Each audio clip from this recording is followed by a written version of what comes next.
So now we're going to use these very basic techniques, and we're going to look at some examples that have been built for us for LRFD type analysis.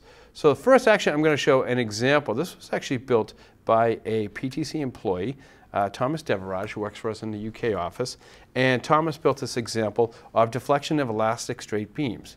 And what we're going to look at here is how he has combined all of these techniques of user interface controls with bitmap graphics, embedded Excel, and we're going to use this. As you can see here, he's going to be pulling extracts from Rourke's formulas for stress and strain. If I simply double click here, what it will do is actually bring me right to the handbook for Rourke's formulas for stress and strain, where I can look at different types of shear moment and slope and deflection formulas, etc. Any examples that I want to, I have readily at my fingertips because of the way Thomas has designed his worksheet.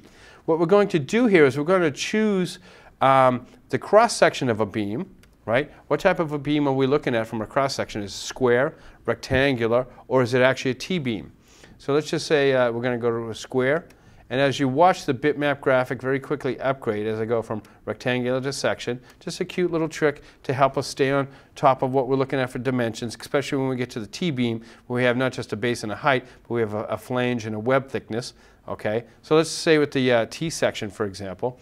Then what we can continue on down in our selection here, as he's allowed us to do, is that we can actually view the material sources. We're going to be able to select the strength, the modulus of elasticity for the different materials that we're going to be working with. So Thomas has given us user interface controls to choose aluminum, iron, titanium, and we'll just simply look up from that material table that we just showed you, which also comes bundled with Mathcad. He can choose aluminum or iron, titanium, and that, of course, that modulus of elasticity is going to be very important in computing our deformation. So as we continue down in our example here, so we've chosen the material. Now we can choose the length of the beam. Here we're looking at 10 meter, or 15 meter, 25 meter. And as we do that, you'll see the deflection